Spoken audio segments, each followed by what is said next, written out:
Without hard work, nothing grows but weeds. This famous quote is given by Gordon B. Hinckley.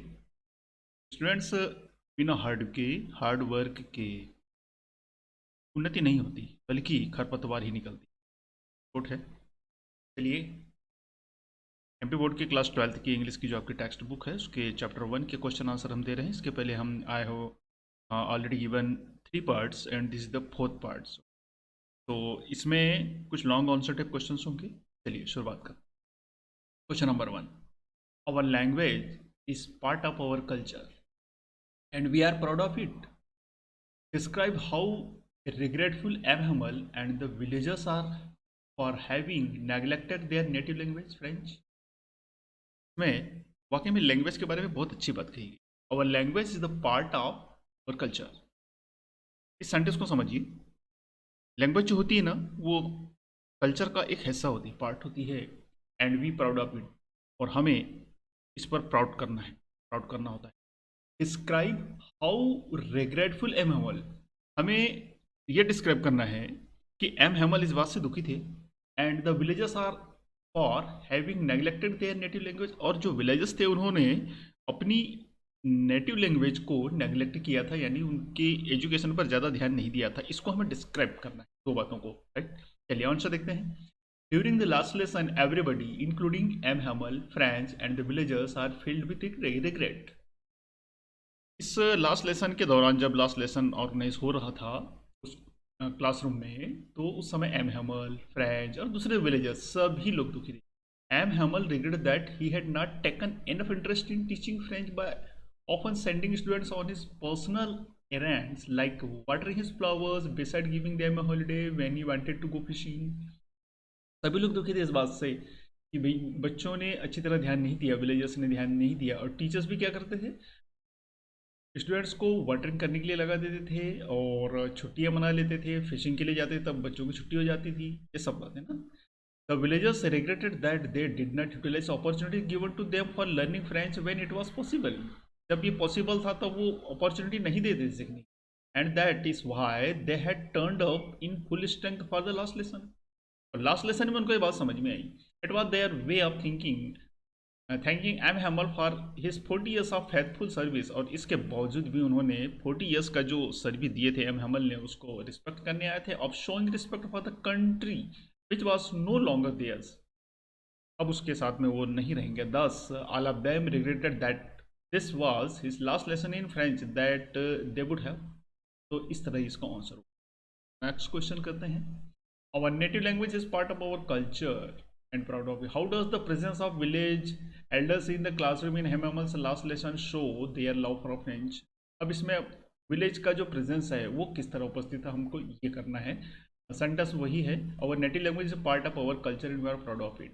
M. Hamel in his last lesson said that the French language was the most beautiful language of the world. It was the clearest and the most logical of language. French language के बारे में ये sentence आपने पहले भी पढ़ा है। उन्होंने कहा था लास्ट लेसन में कि French language was the most beautiful language of the world and it was the clearest and more logical. He regretted that the people of Alsace had not paid much heed to the learning of this great language.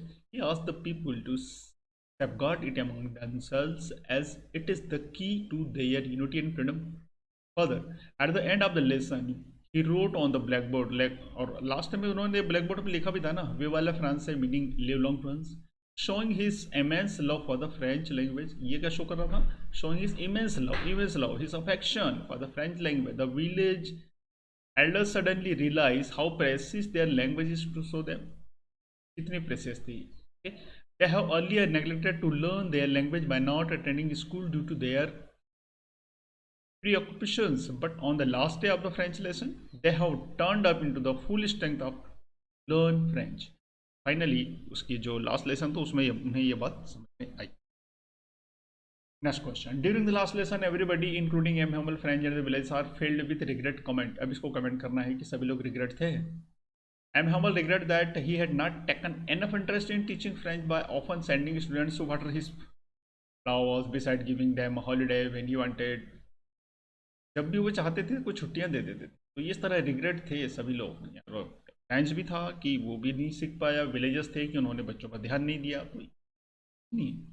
Next question number 4, what change did the narrator find in the school when the order from Berlin came. What change, क्या change हुआ जब narrator ने यानी जो French था उसने जो बात कही, and the order from Berlin की जब बर्लिन से ऑर्डर आया था। The order from Berlin prohibited teaching of French in the school of Alsace and Lorraine. जब ये ऑर्डर आया था कि एल्सेस और नारेन में अब फ्रेंच नहीं पढ़ाई जाएगी, इसके स्थान पर German was to be taught in the school, German पढ़ाई जाएगी यानी थी।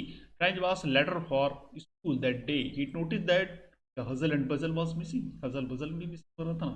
There was no opening and closing of desk, no repetition of lessons, or no sound of sticking of the teacher's rulers on the table could be heard. It was all very quiet and still. पूरी शांति थी। Frank was further surprised because, or surprised with, instead of meeting an angry teacher, he was welcomed by a kind and polite one who was dressed in his best clothes, which were only an on inspection on 5 days. Ceremonial dress already worn by M. Hammer. The backbenches were occupied by the village people who never came to the school, जो कभी school नहीं आए थे, जो backbenches थे. As they more concerned about earning their livelihood, he was further astounded to know that M. Hammer was going to teach his last lesson that day. इतनी सारी बातें. Next, how was M. Hammer a different teacher while giving his last lesson? How was M. Hammer a different teacher while giving his last lesson? जब last lesson दे रहे थे तो कैसे अनुभव कर रहे थे? Or start M. Hammer wrote his formal suit on the day he was giving his last French lesson. He did away with his dominating tone and spoke gently, बहुत अच्छे शांतिपूर्ण. Then, assuming the role of a mentor, he advised the villagers to change their priorities and pay more attention to learning at school. ताकि वो parents से भी ये बात कहना चाह रहे थे कि आप बच्चों को पढ़ाने पर ज़्यादा ध्यान दें. As a true patriot, he displayed his love for his country and its language and called upon the class to safeguard their language, French, which was the most beautiful and logical language in the world. He did not even take French to task when the latter got all mixed up when his turn to recite came by the end of the class, was choked with emotion and could hardly speak. So he took a piece of chalk and wrote on the blackboard in large bold letters, Viva la France, long life France. तो इस तरह उन्होंने अपने board पर लिखा था. Now अब कुछ क्वेश्चंस होते हैं जो वैल्यू बेस्ड होते हैं, ये थोड़े बड़े होते हैं, इनको भी आपको देखना है. और चूंकि मैं इसकी पीडीएफ शेयर कर दूंगा, इस तरह ये लगभग 3 क्वेश्चन है. Friends, thanks for watching this video. Stay tuned with us. जय हिंद.